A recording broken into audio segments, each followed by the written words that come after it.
बिस्मिल्लाहिर्रहमानिर्रहीम, अस्सलाम वालेकुम जी। कैसे हैं आप लोग सब? उम्मीद है सब खैरियत से होंगे, हैप्पी होंगे, हेल्दी होंगे। तो रमज़ान स्पेशल में आज आपके लिए लेकर आई हूँ बहुत ही ज़बरदस्त सी दही फुल्की की रेसिपी, जो बनाने में भी आसान है और खाने में तो इसका कोई जवाब ही नहीं है। बहुत ही सॉफ्ट, बहुत ही स्पंजी ये फुल्कियाँ बनकर तैयार होंगी और बहुत ही झटपट से बन जाएँगी। तो आपने इस रमज़ान में मेरी इस रेसिपी को ज़रूर ट्राई करना है, तो चलिए फटाफट से इस मज़ेदार सी दही फुल्की को घर में बनाना सीखते हैं। बिस्मिल्लाहिर्रहमानिर्रहीम, सबसे पहले हम फुल्कियाँ रेडी करेंगे। उसके लिए 1 कप मैंने यहाँ पर बेसन ले लिया और 1 चाय का चम्मच इसके अंदर बारीक चॉप की हुई मैंने हरी मिर्च ऐड किया। आप अपने टेस्ट के अकॉर्डिंग डाल सकते हैं। आधी छोटी चम्मच मैंने इसके अंदर ऐड किया साबित सफ़ेद ज़ीरा और आधा छोटा चम्मच ही इसके अंदर मैं ऐड करूँगी ज़ीरा पाउडर। लाल मिर्चों का पाउडर भी मैंने आधा छोटा चम्मच डाला है और 2 चुटकी इसके अंदर हल्दी पाउडर ऐड की है। साथ ही इसके अंदर नमक जाएगा हस्बे ज़रूरत और 1 चुटकी इसके अंदर मैंने मीठा सोडा ऐड कर दिया है। अब ये जो ड्राई इंग्रीडिएंट है ना, इनको पहले अच्छी तरह से हम मिक्स कर लेते हैं। उसके बाद इसके अंदर मैं थोड़ा-थोड़ा करके पानी ऐड करूँगी और इसका एक थिक सा बैटर तैयार कर लेंगे। हमने बेसन को बहुत अच्छी तरह से फेंटना है, इतना फेंटना है कि ये अच्छा सा फ्लफ़ी हो जाए और थोड़ा लाइट कलर में आ जाए। तो मैं आपको आगे चल के बताऊँगी कि हमने इसको कितना फेंटना है। तो बस थोड़ा-थोड़ा करके हम पानी डालते जाएँगे और उसको अच्छे से मिक्स करते जाएँगे। पानी एक साथ आपने नहीं डालना, थोड़ा-थोड़ा क डालना है। तो यहाँ पर देखिए बैटर सा रेडी हो गया ना, अब इसको हमने अच्छी तरह से फेंटना है। कम से कम भी 3 से 4 मिनट के लिए हम बेसन को फेंट लेंगे। तो यहाँ पर देखिए 3 से 4 मिनट हो गए बेसन को फेंटते हुए, अब हमने इसको चेक करना है कि ये अच्छे से फिट चुका है कि नहीं। उसके लिए यहाँ पर मैंने एक कटोरी में जो है ना पानी ले लिया है, नॉर्मल टेम्परेचर का ये पानी है। इसके अंदर अब ये थोड़ा-सा बैटर डालेंगे और अगर तो ये फ्लोट करने लगे ना, जैसे ये देखिए ऊपर ये तैरने लगा है ना, तो बस इसका मतलब है हमारा जो बेसन है ना वो अच्छे से रेडी हो गया है। तो बस अब हमने क्या करना है, इसको कवर करना है और तकरीबन 10 मिनट के लिए रेस्ट के लिए छोड़ देना है। तब तक हम यहाँ पर एक मसाला तैयार कर लेंगे। तो उसके लिए मैंने यहाँ पर 1 चाय का चम्मच ले लिया साबित सफ़ेद ज़ीरा, 2 कलियाँ मैंने लहसुन की ली हैं और 4-5 मैंने यहाँ पर साबित वाली लाल मिर्चें ले ली हैं। अब ये सारी चीज़ें जो है ना मैंने यहाँ पर हावन दस्ते में डाल दिया और इसको हम कूट लेंगे। आप चाहें तो ग्राइंडर में भी इसको अच्छे से कूट सकते हैं।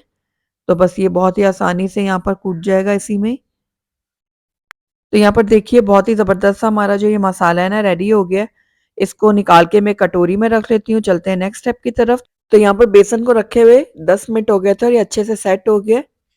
तो बस अब थोड़ा-थोड़ा पोर्शन लेंगे हम बेसन का और इसको इस तरह से डालते जाएँगे कढ़ाई में और आप देखेंगे जैसे-जैसे मैं कढ़ाई में इसको डालती जा रही हूँ ना, तो ये फूलती जा रही हैं। तो बस ये देखिए थोड़े-थोड़े फासले पे मैंने सारी फुल्कियाँ डाल दी और आपने बिल्कुल ओवरलोडेड भी नहीं करना कि ये फुल्कियाँ सही से पक ना पाएँ। तो यहाँ पर देखिए ये जो है ना अब थोड़ी-सी सेट हो गई ना, बस हिलाते-जुलाते अब हल्का-फुल्का इनको हम फ्राई करेंगे ताकि अच्छे से ये एक जैसा कलर आए इनके ऊपर और अंदर से भी ये अच्छे से पकें। बस मीडियम लो फ्लेम में हमने इनको फ्राई करना है और इस तरह से थोड़ा बहुत हिलाते-जुलाते भी रहना है। तो यहाँ पर देखिए 7 से 8 मिनट हो गए हैं फुल्कियों को फ्राई होते हुए और ये बहुत अच्छी तरह से ये अंदर तक पकी हैं और ज़बरदस्त सी रेडी हुई हैं ये देखिए। तो बस अब निकाल लेते हैं इनको हम। एक स्ट्रेनर की मदद से निकालेंगे ताकि इनका एक्सेस ऑयल जो है ना वो निकल जाए। तो सारी की सारी फुल्कियाँ जो है ना मैंने प्लेट में डाल दी और आपने देखा 1 कप बेसन से कितनी ढेर सारी हमारी ये फुल्कियाँ बनकर तैयार हो गई हैं। तो बस अब इनको जो है ना हम एक तरफ रखेंगे, थोड़ा-सा इसको हम ठंडा होने देंगे क्योंकि गरम-गरम अगर आप पानी में इनको डाल देंगे ना तो इसमें गाँठ सी बन जाएगी, दरमियान से मोटी गुठली बन जाएगी। तो जब तक हमारी फुल्कियाँ थोड़ी-सी ठंडी होती हैं, यहाँ पर मैंने ले ली है तकरीबन 400 ग्राम्स दही। दही में हाफ टी स्पून मैंने नमक ऐड किया और वो मसाला ऐड करेंगे जो अभी हमने रेडी करके रखा हुआ था, सूखी लाल मिर्च, ज़ीरा और लहसुन वाला। तो ये मैंने आधा खाने का चम्मच ऐड किया है, आप अपने हिसाब से, अपने टेस्ट के हिसाब से डाल दीजिएगा।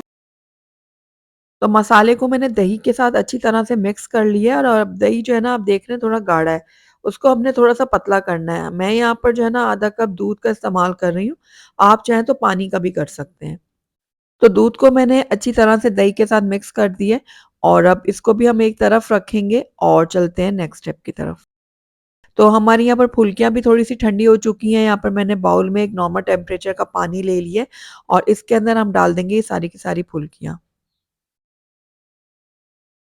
फुल्कियाँ ऐड करने के बाद हम इसको हल्का-हल्का सा प्रेस करेंगे ताकि ये पानी में अच्छे से डूब जाएँ, इस तरह से। उसके बाद इसको कवर करते हैं और तकरीबन 10 मिनट के लिए इसको पानी में रहने देते हैं ताकि फुल्कियाँ हमारी अच्छी तरह से सॉफ्ट हो जाएँ। तो तकरीबन 10 मिनट हो गए थे फुल्कियों को पानी में रखे हुए। तो यहाँ पर चेक करते हैं तो ये देखिए माशाल्लाह से ये अपने साइज़ से डबल हो गई हैं और बहुत ज़्यादा सॉफ्ट हो गई हैं। बस हल्के-हल्के हाथों से इसका पानी हमने निचोड़ लेना है और इसको अब हमने दही में डालते जाना है। तो फुल्कियों को मैंने यहाँ पर देखिए दही में शामिल कर दिया है। अब आप चाहें तो गार्निशिंग के लिए इसके ऊपर थोड़ा-सा हरा धनिया डाल सकते हैं। अच्छा, यहाँ पर जो हमारी दही फुल्की ना बिल्कुल रेडी हो गई है। अब इसको कवर करके हम रखेंगे 10 मिनट के लिए, ताकि हमारी जो फुल्कियाँ हैं ना वो दही को अच्छे से एब्ज़ॉर्ब कर लें। अच्छा, यहाँ पर जो हमारी दही फुल्की है ना बिल्कुल रेडी हो गई हैं। आप चाहें तो इनको एज़ इट इज़ भी सर्व कर सकते हैं, लेकिन अगर आप इनका टेस्ट और भी एनहांस करना चाहते हैं, तो अगला स्टेप जो मैं कर रही हूँ ना वो भी कर लेंगे तो और भी मज़ा आ जाएगा। तो यहाँ पर मैंने देखिए 2 टेबलस्पून ले लिया ऑयल। इसके अंदर आधा छोटा चम्मच मैंने डाल दिया सफ़ेद ज़ीरा साबित और इसको अब हल्का-सा फ्राई कर लेंगे। जैसे ये थोड़ा फ्राई हो जाएगा, वैसे इसके अंदर हम ऐड करेंगे साबित लाल मिर्चें और उसको तोड़ के मैंने ऐड किए और इसको भी हल्का-सा फ्राई करेंगे और उसके बाद ये जो तड़का है ना ये हम डाल देंगे इस फुल्की के अंदर। तो ये देखिए इस तरह से फैलाते हुए डालेंगे और ये ज़बरदस्त सी हमारी फुल्कियाँ जो है ना बिल्कुल रेडी हो जाएँगी। तो ये देखिए अगर ये स्टेप करेंगे तो इन फुल्कियों का टेस्ट और भी बढ़ जाएगा, तो अगर आप करना चाहें तो ज़रूर कीजिए। तो बहुत ही मज़ेदार, बहुत ही टेस्टी सी हमारी ये दही फुल्कियाँ बनकर तैयार हो गई हैं। आपने देखा होगा कितनी ये स्पंजी, कितनी मज़ेदार बनी है, टेस्ट में तो इसका कोई जवाब ही नहीं है। तो इस रमज़ान में आपने मेरी इस रेसिपी को ज़रूर ट्राई करना है, मुझे पूरी उम्मीद है आपको और आपके घर वालों को ये मज़ेदार सी रेसिपी ज़रूर पसंद आएगी। अगर आपको मेरी आज की रेसिपी पसंद आई है तो इसको लाइक ज़रूर कीजिएगा, फ्रेंड्स और फैमिली में इसको ज़्यादा से ज़्यादा शेयर कीजिएगा। अगर पहली दफ़ा मेरे चैनल पे आएँ तो काइंडली इसको सब्सक्राइब भी कर लें, साथ ही बेल आइकन को भी प्रेस कर दें ताकि मेरी हर नई आने वाली वीडियो की नोटिफ़िकेशन सबसे पहले आप तक पहुँचे। Thank you for watching. अल्लाह हाफ़िज़।